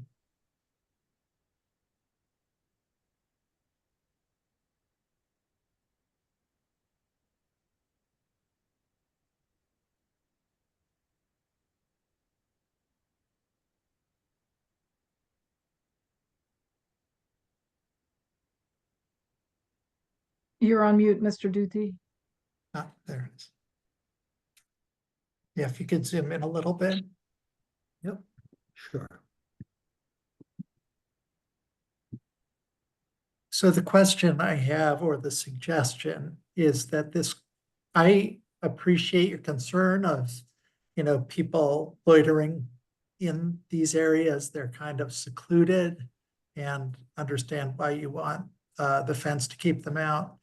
I don't know if the courtyard is just serving as sort of a way for light to get in the windows of the adjacent rooms, but it does seem to me that if you were to move the connector, the indoor connector, especially for the left-hand courtyard, to be closer to the end of the top of the plan, instead of at the bottom of the plan, then you would essentially eliminate the need for that fence. The courtyard would still serve the same purpose. It would be usable for whatever. So yeah, obviously we don't know what the layout of the interior space is, but Yeah. and there may even be something similar that's possible at the other courtyard, although it's not nearly as deep. So Well, that sort of alley type space is created by the need for horizontal fire separation, daylight, as you said, and also the need, we have to be a certain distance away because of the fire code. So right. And that connecting corridor, actually, I brought this plan up to try to, hopefully this helps. The dark is the new, to connect right over here by the art room, the cafeteria is right over here. And then to just make kind of this connection straight through to the 2-story classroom wing. And this up here is actually the stage and the multi-purpose room. So that connection would be up there and awkward. Like we tried to make this kind of a straight line through here. Yeah. And we'll Understood. Just not having seen the internal plans. No, of course. It's worth exploring. That's why I wanted to show it to you. Yeah, sure. Got it. Yeah. Yep. And let's mark that as A4. And George, how would you describe it? I'm sorry, say that one more time. Let's Oh, mark that A4. as Okay, sure. A4. And how would you describe it? This would be first floor plan, community park. Thank you. Proposed first floor plan, I should say. Okay. Could you, Mr. Duthie, or someone speak to the any thoughts you want to share about sustainable design, green building, solar panels, thinking about, those parts of our Princeton master plan that place a very high value on sustainability and green building, and wondering what the schools have in mind in terms of meeting those kinds of goals and objectives.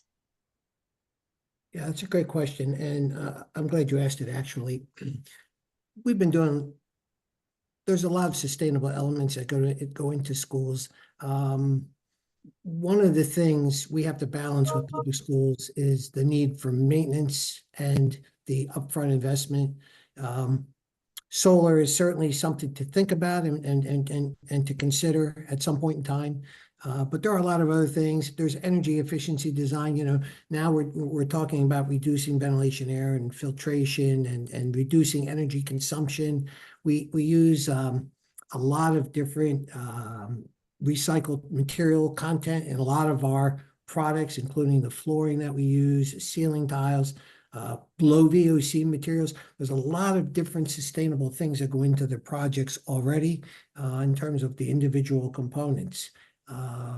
LEED certification, we work towards the LEED principles. You know, and we have the LEED checklist too. We have LEED specialists in my office, LEED certified folks as well. So will the buildings end up being LEED certified? I don't know. There is an investment there. I don't know that that is something the district will do, but will we still, you know, approach it from a sustainable, you know, from, you know, the idea of water conservation and land and energy and all of those components? Yes, we do that on a lot of different levels.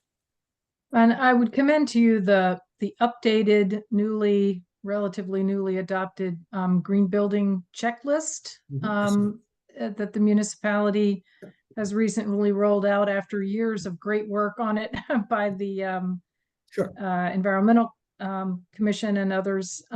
It's very good, not only at, you know, probing the things that you intend to do, but also giving guidance on how to meet certain kinds of goals. So definitely. I read it today, and certainly look at it and keep and use it as a guideline. Sure. Good. Guidance. Council President Sachs. Yeah, I just want to thank everyone involved with putting together these plans. Superintendent Foster, I know you know, it's just really commendable how you came in with a new job and transition and getting up to speed with everything, and you just embraced this and have been a really effective advocate for it, and explaining why the schools need it. Thank you so much. And Matt, I just, you know, you are intrepid always. What you know, everything that you have to coordinate, and the long range facilities planning committee of the school district, which I think was Beth, Susan, Brian, and, you know, Betsy, I know you're always concerned about the pedagogy, the impact on the kids and how these spaces will influence their ability to learn.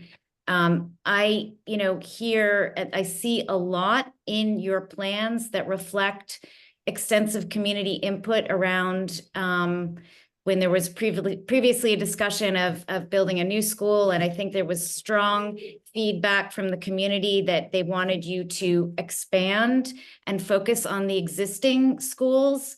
And I see that's what happened. I know it's not easy. You're operating in a shoestring budget and so many state regulations involving health and education, you know. And I know when we talk big picture about, you know, things that we'd like to see, I hope, you know, we also understand, you know, that you are keeping these in mind and that you're, you know, have a million other things that you have to keep in mind that aren't, you know, what we have to keep in mind on the planning board side. But I think this is, you know, these are just the concept as the architect said. But I can't wait. I'm really excited to see how it evolves and to see the real pictures when they come into being. And I also want to say that when I was at Community Park School, all of my teachers lived in Princeton and they all lived within walking distance of school. And it was really meaningful to run into them at the library. And I do hope that the town and the school district can work together. It's hard, the state, because of the state framework, sometimes it's hard to do the things that that make sense in that way. But I hope that we can work together to make it possible for more of our teachers to live in Princeton, because it really makes a big difference for us as a community to have that. So thank you all. Thank you for all of those thoughts, Mia. Well said. Really appreciate that, and echo the thanks to all of you from the schools who are here tonight. Are there any other questions from board members about what we've seen here tonight? Any thoughts to share? I think, you know, people were taking notes, and there's always the video to come back to.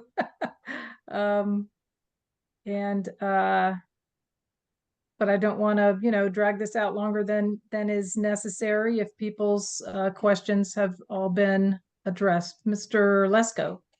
Madam Chair, if the specific board members don't have any questions, I'm happy to run through some things in my memo that you may Yeah, want to yes. include, based on kind of the board's general comments. I won't go over the whole 9-page document.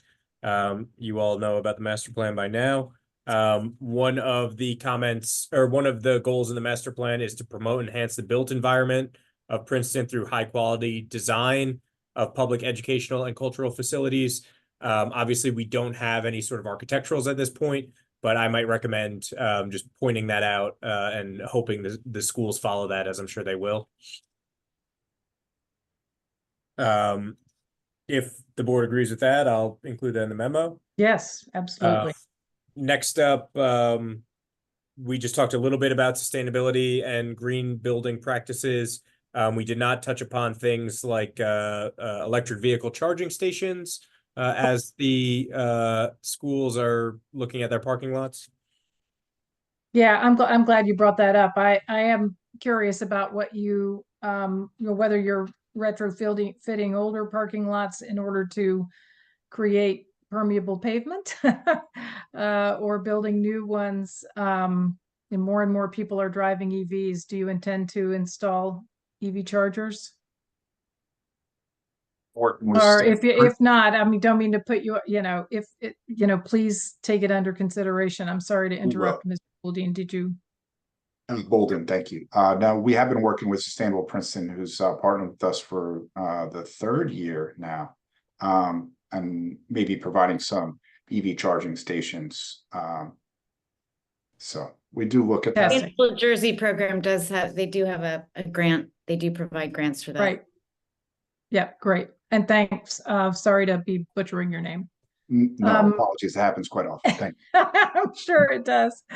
I see Freddie, you have your hand up. Yeah, along with the sustainability, things like rain gardens, I don't know, roof gardens. You mentioned at one place you have some kind of drainage basin. I don't know what you're going to do. I know you haven't done your stormwater planning yet. Right. But I represent the Environmental Commission here, and we certainly would like to see whatever you can from an environmental standpoint to do away with regular asphalt, etc. I also would like just to mention that you mentioned the green checklist. We are in the process of coming up with comments on it to help people along. I wouldn't want you to wait for that because I don't know how long it's going to take, but that will be coming along. Okay. And Freddie, when you talked about regular pavement, are you suggesting pervious pavement? Yes. Yeah. As opposed to the impervious that they probably have now. Okay. Thank you. Thank you. So moving on, kind of, Freddie mentioned rain gardens. I would say just kind of catch all of maximizing green infrastructure to treat and to capture and treat the stormwater on site as it lands. Yeah, and that can be done in a way that's very, you know, integrated with learning environments. So I great. Out for now. Kind of similarly, the comment about using native and adapted species when choosing plantings. Yeah. Okay, those were mostly the general ones that I had. Moving on to each school, I think we were pretty clear about the parking. Does anyone want to put into words what the parking lot at Community Park, how we feel about it? Just a general, not recommend doing it for the reasons stated earlier. I think we would like it's really not in the realm yet of how we feel about it. It's really the district needs to go back and figure out what's possible for them. Because it's. Yes, but Plan now involves, you know, the permission of a private property owner, so, you know, they need to figure that out. But it sounds like. But I don't want to encourage them, even if they could get the permission. As I've mentioned, safety considerations, the stormwater implications, the loss of the trees, and we haven't even really heard a cogent explanation why it's needed. So that would be the very, very minimum. If it comes back for conditional use approval, is we need to understand why they're necessary. yeah, I don't think that, I think it makes an already difficult situation potentially worse for drivers, pedestrians, and bikes. So what you said, David. You know, I just wanted to add a thought that I meant to mention earlier, which is, you know, I think David, I don't know who mentioned sort of the staggered parking uses, and the town is in the process of the, you know, redoing the recreational area around Community Park, and there's some discussion of parking reconfiguration. I think this is an example of where we should be working together to figure out how we can, you know, stagger the uses so that we can maximize the impervious use of the impervious coverage there. Yes. And Yeah, also how you can, Justin was talking about that. yeah. Olavi, were you I was saying going to say, with regard to what Mia said about the plan for Community Park, also take advantage of that opportunity to think about bike access for those coming from the western side of town. Yeah. And trying to go through to Geo and middle school and high school. Yep. Thank you. And I also just have a general comment that Pallavi said earlier about increasing the bike parking at all 3 sites. Great. I think it goes probably without saying, based on that parking lot conversation, to minimize the mature trees that are taken down at CP, but also elsewhere where possible. Absolutely. Okay. Just a minor thing, but the site plan that we saw did not have the drop-off area on Witherspoon Street shown. I don't think it's the school's intention to remove that, but just want to make clear that that should stay. Yes. All right, almost done with Community Park. I feel like Jerry here when he reads the conditions. Now I get it. Yeah. Uh, Feeling that pain, huh? Yeah. There was a brief discussion about having night sky compliant lighting. I think the board might want to issue a recommendation, you know, of incorporating downlights or timers, all those sorts of things that we often see. Yes. And that would probably be across all 3 sites. Yeah.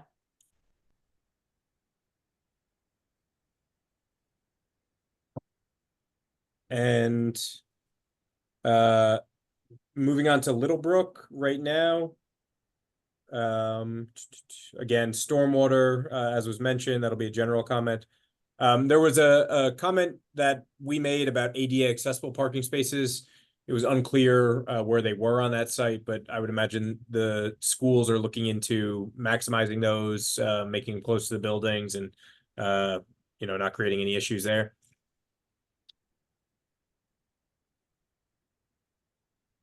Does anybody from the district want to make a comment on that? Yeah, sure. We will incorporate barrier-free parking spaces where required. I think there's a little indication of that in the middle school, but yeah, where they need to be placed, where there's new parking areas, we will put them in. And obviously there's a ratio we have to follow per the code. Excellent. And as I mentioned before, it was unclear where those existing dumpsters would go. There's one possible solution that I included in the memo of keeping them where they are, but changing the entrance to that site, or to that parking area. That's obviously not the only solution, but I would mention that if you'd like, Madam Chair. Yes. Great. Bike racks. One other comment is that there are potential wetlands that may exist on the Little Brook site. And the schools will be required to follow NJDEP regulations for those. Yep, we're aware. Thank you. Great. And then last but not least, the middle school. And what I have so far is minimize removing the trees in the walnut fronting stormwater area, as was commented on by a member of the board. There wasn't much discussion on this, but there is an alley of trees right now going from Walnut to the main entrance. There was a note on the plan that trees would be kept on at least one side. I think it would probably be best if that kind of alley thought was continued on if possible. Yeah, and I mean, it's maybe not fair to, well, I would hope that you could accommodate your stormwater management without removing any trees at all on that site. It's already tight, as you said, and I know it'll be a challenge, but between, stormwater planters and swales and permeable pavement, etc., I feel like you can make it happen. It'll be a challenge for your high-powered engineers. Looking at you, Beth. she loves challenges. She's great. She's smiling already. Yeah. Mr. Cohen and Ms. Wilson Anderson. David?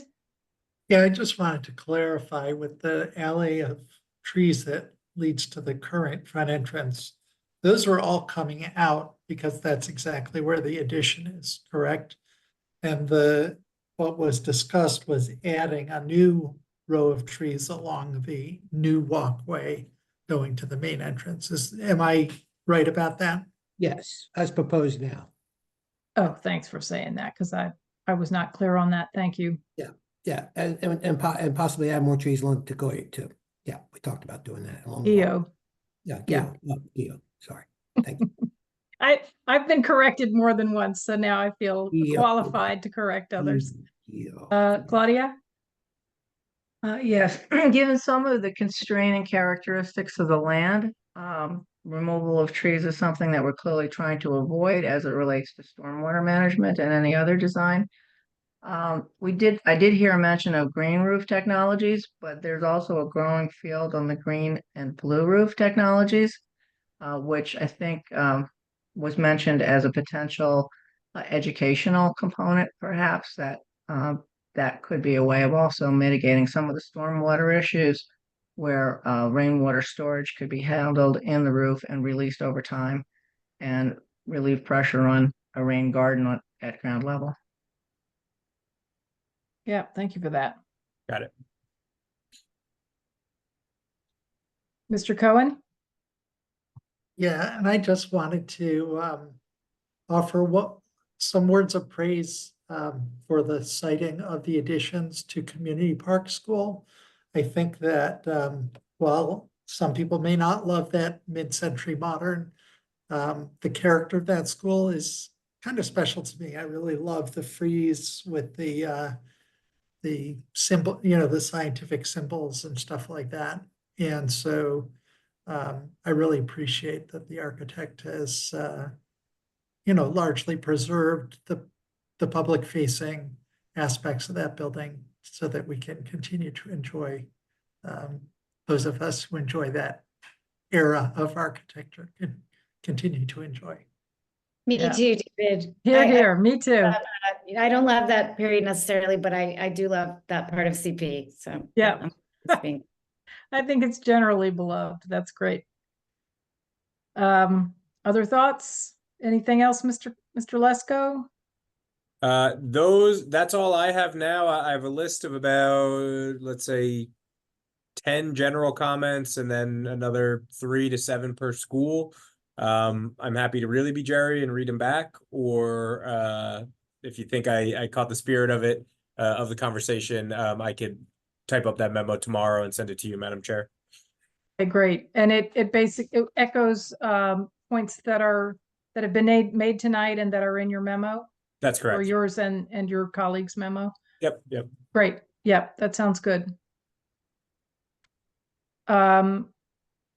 So this being a courtesy review, I don't think that, well, I'll need your guidance, Jerry. We are not taking a vote tonight, are we? The sentiments and feedback of the board are reflected in Justin's memo. It's not something that we vote on or memorialize tonight in some way. Correct. Okay. All right, well, I think we're done then, and I just want to say again, as others have said, thank you so much to all of you who are here on our screen and also in the attendees room. There's 10 people in there, including several school board members. Thank you very much for all your work on all of this. It is exciting, and I know these are really long-awaited and very important improvements, and we really appreciate your showing them to us and look forward to seeing the details down the road. David? Thank you. Thank you. Thank you all for your time. It's much appreciated. I move to adjourn. Thank you, David. Thank you. Seconded by a whole slew of people. Our next meeting is in mid-October, the 17th, I think that it is. That's correct. We do not have an early October meeting, so as to avoid the Rosh Hashanah holiday. So it's almost a month away, and I'll see you all then, if not before. Thanks again.